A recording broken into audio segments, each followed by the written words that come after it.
Bienvenue dans votre rendez-vous Histoire vraie, les notaires vous racontent. Je suis Caroline Nogueras. Maître Lecordier, bonjour. Bonjour Caroline. Est-ce que vous pouvez vous présenter un petit peu avant qu'on démarre dans cette folle histoire qui vous est arrivée ? Donc je m'appelle Romain Lecordier, je suis notaire à Avranches depuis 2 ans, après avoir été notaire à Villedieu-les-Poêles pendant près de 20 ans. Quelle est la particularité d'Avranches ? Est-ce qu'il y en a une ? Quelle est la clientèle que vous avez ? C'est une ville dans laquelle il y a une certaine aisance financière, des vieilles familles, donc une clientèle finalement très diverse, puisqu'il y a la clientèle d'Avranches et puis il y a la clientèle des environs, donc c'est un office qu'on qualifierait de mi-urbain, mi-rural. Et on est près de la baie du Mont-Saint-Michel. On a une vue magnifique sur la baie du Mont-Saint-Michel, dont on profite tous les jours. Quelle est l'histoire, parmi plein d'autres, que vous avez sélectionnée ? L'histoire qui m'a marqué, c'est celle de Jacques et Angèle. Jacques et Angèle, je ne les connaissais pas, ils sont venus me voir sur indication. Et je les vois rentrer dans mon bureau, ils sont anxieux, madame tricote avec ses doigts. Ils sont ouvriers, je l'apprendrai un petit peu plus tard au fil du dialogue, en retraite. Sont ce qu'on appelle des petites gens, mais alors je le dis avec beaucoup d'affection. Ce sont des gens, les clients un petit peu comme on les aime. On a envie de les aider vraiment. Et madame me dit, écoutez, j'ai une sœur, Maria. Elle vivait aux États-Unis. Elle est récemment décédée. Son mari était décédé avant elle. C'était un militaire américain qui travaillait sur une base américaine à côté de Pittsburgh, en Pennsylvanie. Ils n'ont pas d'enfants. J'ai reçu un coup de fil d'un avocat aux États-Unis. Nous sommes les héritiers. Et elle me dit, c'est difficile à comprendre pour nous. On doit se rendre sur place là-bas. Nous avons près de 80 ans tous les deux. Ça nous donne du souci. On va refuser la succession, sauf si vous avez une solution à nous proposer. Et je leur dis, écoutez, je n'ai qu'une solution à vous proposer, c'est que je vais y aller moi-même. Pourquoi, à ce moment-là, vous avez tant envie de les aider, ces gens ? Ce sont des gens qui, visiblement, ne roulaient pas sur l'or, qui avaient l'opportunité de toucher un héritage, qui représentaient les économies de leur sœur avec qui ils avaient été en contact régulier depuis toujours.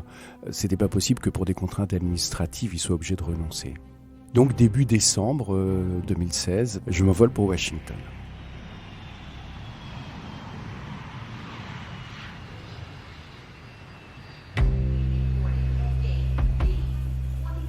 J'arrive à Washington, il fait froid, il fait nuit, c'est la fin de l'après-midi. Je vais prendre une voiture de location. Et puis je pars sur les autoroutes à 6 voies qu'il y a là-bas. Je dois me rendre en Pennsylvanie, à Pittsburgh. C'est ce qu'on appelle la ceinture de l'acier, la Steel Belt. C'est une région paupérisée de l'Amérique, pas du tout celle où on part en vacances. C'est une région triste, morne. Et je suis sur la route, j'ai près de 400 km à accomplir. Je suis fatigué, vraiment très fatigué. Et puis j'arrive enfin à mon hôtel après des kilomètres et des camions qui me doublaient à toute vitesse alors qu'il neigeait. J'arrive à l'hôtel, il est près d'1h du matin et je dis à l'hôtel, est-ce que je peux manger quelque chose à l'extérieur ? Ils me disent non, vous ne sortirez pas de l'hôtel parce que dehors, c'est dangereux. Il y a une petite question quand même que j'ai à vous poser. Est-ce que vous avez un contact sur place ? Est-ce que vous savez que vous devez aller rencontrer quelqu'un et que quelqu'un vous attend pour régler cette succession ? Absolument. M'attend Saul Goodman. Saul Goodman, c'est un avocat américain avec lequel j'ai été en contact par mail uniquement. On s'est donné rendez-vous et donc je sais que le lendemain matin à 9h, après mon arrivée, j'ai rendez-vous dans son cabinet. Donc je passe la nuit à l'hôtel, je me rends à son cabinet le lendemain matin et à 9h moins 1, je suis devant chez lui.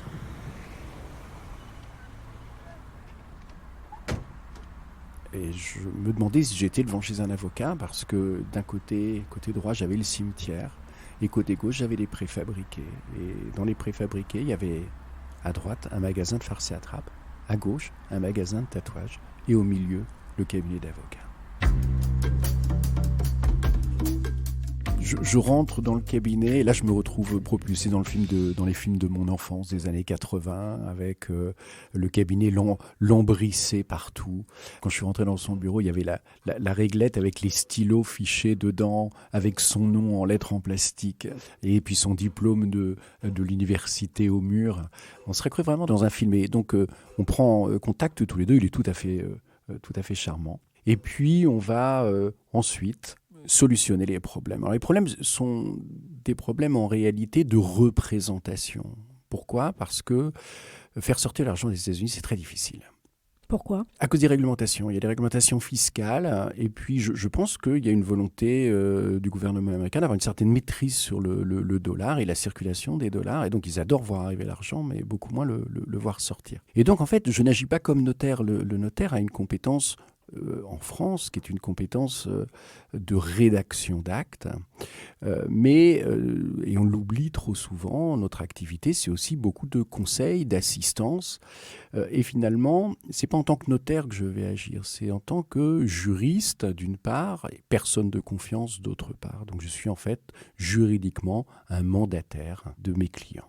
Et en ma qualité de mandataire, donc, je vais opérer aux côtés de l'avocat pendant 2 jours les différentes opérations qui vont nous permettre de solder la succession de la sœur. Et alors, quelles sont les difficultés que vous rencontrez pendant ces 2 jours ? Alors, les difficultés qu'on va rencontrer sont des difficultés très relatives. C'est l'obstacle de la langue, parce que je parle anglais, mais je ne parle pas l'américain de la banlieue de Pittsburgh.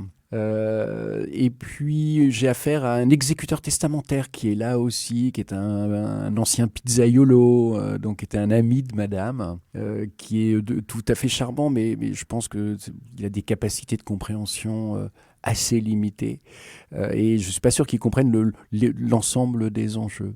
Et donc on va faire vraiment ce que j'appellerais la tournée des popotes, c'est-à-dire qu'on va aller dans les banques et avec la signature qui m'a été confiée par mes clients, on va fermer les différents comptes dans les banques. Et puis on va aller voir la maison, parce que cette dame possédait une maison qu'il faut vendre. C'est une petite maison, pas très chère, elle valait, je crois, dans les $80 000.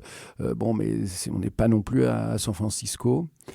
Et donc cette maison, il va falloir la vendre, donc il faut signer le mandat de vente au profit de l'agence immobilière et puis il faut organiser pour les temps futurs la signature de la vente et le rapatriement des capitaux. Alors, les capitaux s'élevaient à combien ? Alors, les capitaux s'élevaient à environ 400 000 €. Donc c'est une belle somme. On comprend l'importance pour vous d'aller récupérer ces sommes pour vos clients. S'il s'était agi de quelques milliers d'euros, j'y serais pas allé. Ça valait pas le coup. Il aurait été hors de question qu'on fasse pas quelque chose. Vous revenez avec la mallette pleine d'argent ou comment ça se passe ? Oui, alors ça c'est dans les films, Caroline, parce que si vous essayez de franchir la douane avec vos mallettes pleines d'argent, vous allez voir comment ça se passe, ça va pas durer longtemps. Non, en fait, on a organisé ce qu'on appelle des drafts, c'est-à-dire en fait des virements, tout simplement, des virements d'argent, mais des virements d'argent qui ne peuvent être diligentés qu'au vu de formulaires très particuliers fiscaux pour le prélèvement des taxes sur les successions. Il y a beaucoup de taxes sur les successions aux États-Unis, c'est pas un pays où il n'y a pas d'impôts.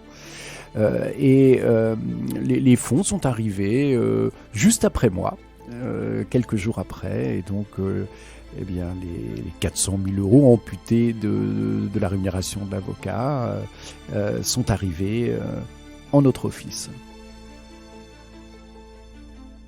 J'ai eu ce jour-là le sentiment d'être utile. Et je les appelais régulièrement pendant les 3 jours que j'ai passés là-bas en Pennsylvanie. Je les appelais régulièrement pour leur expliquer les démarches, en leur disant on se sort de telle banque, on va dans telle autre banque, et on va vendre la maison. Et donc, ils étaient rassurés de me savoir là-bas. C'est comme s'ils étaient là-bas avec moi, et comme si je leur tenais la main un petit peu. Et donc, vous savez, ces moments-là sont les moments qui font la richesse de notre profession. Est-ce qu'il y a un conseil juridique peut-être que vous pourriez donner par rapport à cette histoire ? Vous n'êtes pas que notaire dans ce moment-là. Je crois que le conseil juridique, c'est pas un conseil juridique, c'est un conseil judicieux. c'est se dire que votre notaire fait autre chose que rédiger les actes. C'est une personne en qui vous pouvez avoir confiance. C'est quelqu'un qui va gérer au mieux de vos intérêts. Les règles déontologiques des notaires prévoient que l'intérêt du client prime toujours celui du notaire. Et donc le notaire, il agira toujours au mieux de vos intérêts. Merci maître. Merci à vous Caroline. Merci d'avoir écouté cet épisode de Histoire vraie, les notaires vous racontent. Dans le prochain épisode, en aidant ses clients à vendre leur maison en Suisse normande, maître Philippe Yévé ne s'attendait pas à tomber sur un tel acheteur. Une histoire digne d'un polar. En attendant, n'hésitez pas à laisser des commentaires sur ce podcast sur vos applis d'écoute préférés.